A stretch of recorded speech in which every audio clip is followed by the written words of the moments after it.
Terima kasih Tuhan Yesus.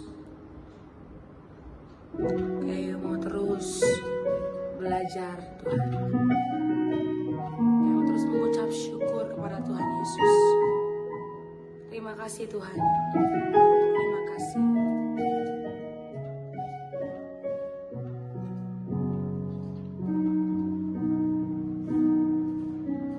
Ku tak membawa apapun juga saat ku datang ke dunia. Ku tinggal semua pada akhirnya saat ku kembali ke surga. Inilah yang ku punya, hati sebagai hamba yang mau taat dan setia padamu Bapa, kemanapun ku bawa. Hati yang menyembah dalam roda kebenaran sampai selamanya.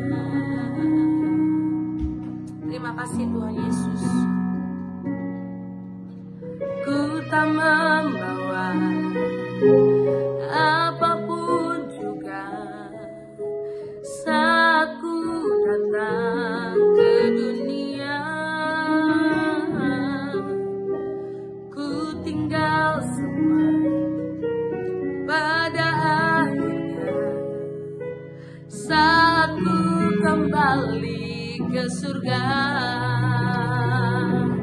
Inilah yang ku punya, hati sebagai hamba yang mau taat dan setia padamu Bapa, kemanapun ku bawa. Hati yang menyembah dalam roda kebenaran sampai selamanya. Inilah yang ku punya, hati sebagai hamba yang mau taat dan setia padamu Bapa, kemanapun ku bawa. Hati yang menyembah dalam roda kebenaran sampai selamanya. Dalam roda kebenaran sampai selamanya. Inilah yang kami punya, hati sebagai hamba kayak mau terus tunduk dan taat kepadamu Tuhan. Ini kerinduan kami. Saat ini kayak mau diajar Tuhan melalui firman. Tuhan bersabda bagi kami dan ajar kami memahami. Dalam nama Tuhan Yesus kami berdoa dan mengucap syukur. Haleluya. Amin. Shalom Bapak Ibu Saudara yang dikasihi Tuhan. Kita berjumpa lagi pada perenungan hari ini pada hari Rabu tanggal 26 Maret 2025. Kita akan mendengarkan dan merenungkan sebagian daripada firman Tuhan yang bertemakan iman, sukacita, dan kasih. Pada perenungan hari ini yang berfokus di dalam Mazmur 71 ayat 1 sampai 24. Dan pembacaan Alkitab kita dalam satu tahun ini terdapat di dalam Hakim-Hakim 10 sampai Hakim-Hakim pasal yang 11. Saya harap Bapak Ibu Saudara-saudari dapat membacanya terlebih dahulu. Saya akan bacakan dalam Mazmur 71 ayat 14, demikian firman Tuhan. Tetapi aku senantiasa mau berharap dan menambah puji-pujian kepadamu. Mazmur 71 ini dirujuk pada masa tua Daud, khususnya saat menghadapi pemberontakan Absalom, anaknya sendiri.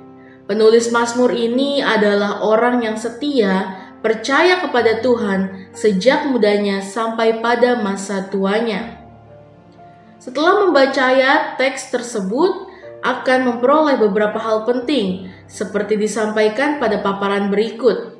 Yang pertama, Tuhan adalah tempat perlindungan yang paling aman, dalam ayat 1-3. Dalam Alkitab Perjanjian Lama atau PL, Tuhan berfirman kepada orang Israel untuk menyediakan tempat-tempat perlindungan seperti Hebron, Sikhem, Kades, Bezer, Ramos Gilead, dan Golan dalam Yosua 20 ayat 7-8. Setiap orang yang melakukan pembunuhan secara tidak sengaja dapat melarikan diri ke salah satu tempat perlindungan ini.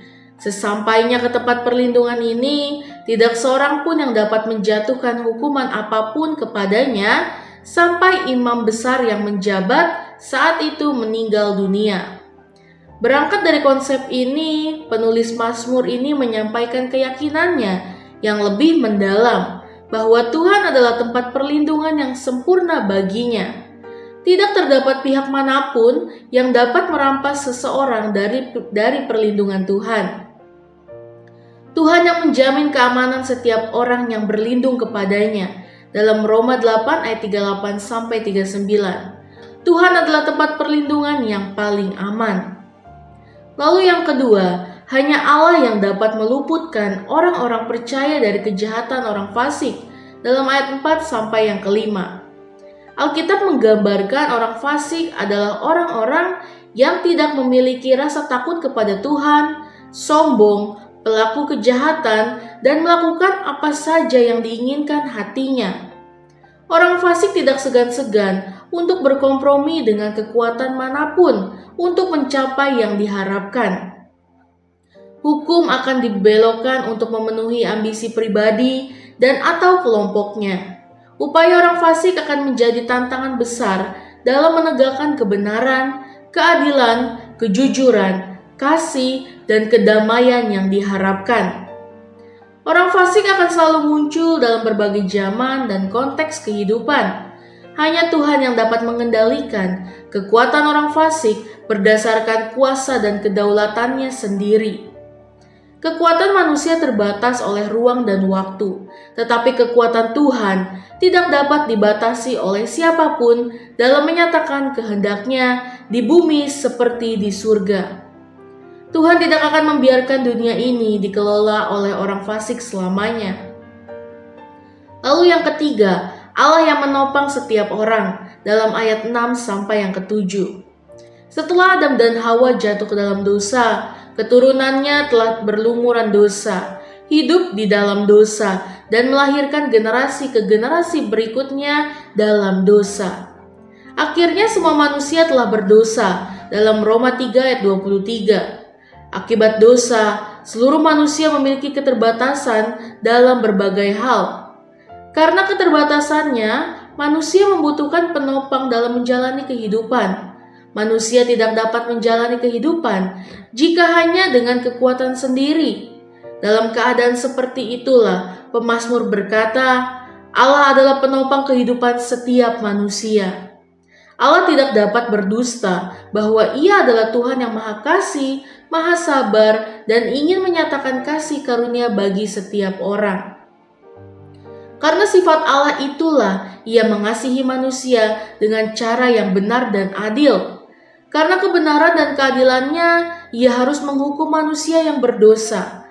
Tetapi karena kasih-Nya, Ia mengorbankan dirinya untuk mengampuni setiap orang yang percaya kepadanya. Kedua hal itu terpenuhi secara sempurna dalam tindakannya saat menyelamatkan manusia berdosa dari hukuman kekal. Lalu yang keempat, mulut penuh dengan pujian terhadap Allah dalam ayat yang ke-8. Setiap orang yang telah memperoleh kasih karunia penyelamatan yang dari Tuhan, hati dan pikirannya akan diisi oleh pujian, penyembahan, dan ucapan syukur. Hati dan pikiran yang telah terisi oleh kasih karunia Allah, mulutnya akan melantunkan kata-kata pujian, penyembahan, dan ungkapan syukur yang tiada henti kepada Tuhan. Setiap pendosa layak mendapat hukuman, tetapi karena kasih karunia yang begitu besar, Tuhan membebaskan manusia dari segala tuntutan.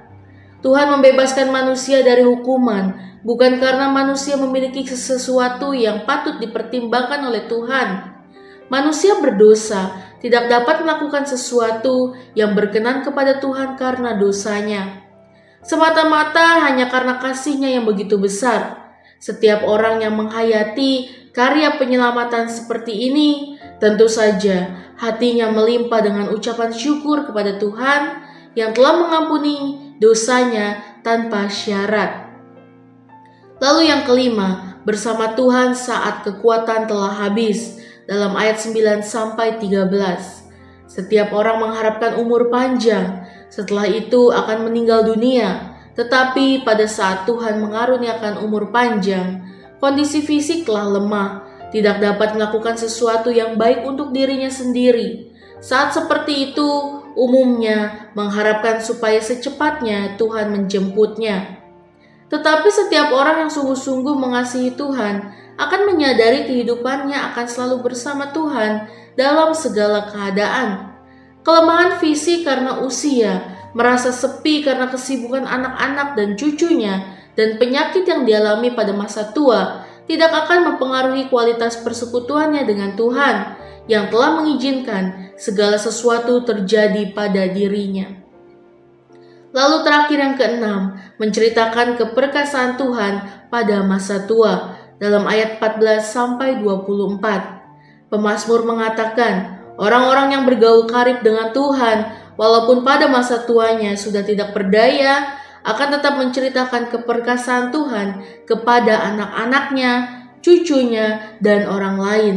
Saat kondisi fisik telah melemah, tetapi manusia batiniahnya akan tetap dibaharui dari hari ke hari berikutnya sambil menunggu Tuhan yang akan menjemputnya. Amin. Mari kita sama-sama berdoa. Bapa yang baik, terima kasih Tuhan Yesus untuk perenungan pada hari ini. Biarlah firman ini merema bagi setiap kehidupan kami ya Bapa. Bagaimana kami memiliki iman, sukacita, dan kasih seperti-Mu. Terima kasih Tuhan Yesus, biarlah kami dapat berdampak bagi sekeliling kami ya Bapa. Dan kami dapat memberitakan bahwa hanya Engkaulah Tuhan dari segala Tuhan. Hanya Engkaulah yang layak disembah ya Bapa. Terima kasih Tuhan Yesus. Biarlah firman ini selalu menjadi rema bagi setiap kami. Terima kasih Tuhan, dalam nama Tuhan Yesus, haleluya, amin. Salam sejahtera bagi kita semua, shalom.